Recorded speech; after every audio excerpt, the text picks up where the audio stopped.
ما تشيلش هم بكرة. سنين عدت وسنين فاتت وسنين ضاقت، وسنين في سنة لو دق الباب. أيام مضت أوهام وسراب، على قلبي قضت حياة أغراب. من عمري خدت أحباب وصحاب، حكاية ماشية على نفس الخط. قلوب تنجرح من كتر الخط، تهاجر تاني من نفس الشط.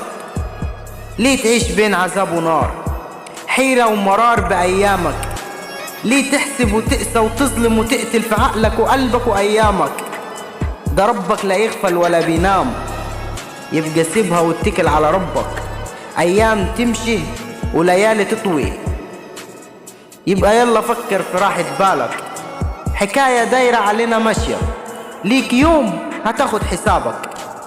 ناس تموت ويتولد غيره، ده مصير. يبقى ليه تعب نفسك في التفكير؟ سيبها، ده ربك مرتبها علينا ترتيب. افرح وخليك عايش سعيد ومتهني، اضحك ليومك وخليك راضي. ده حتى لو يوم يعدي عليك عادي. ما تشيلش هم بكرة، ولما يجي بكرة هيجي بترتيبه. سيبها على الله وتوكل.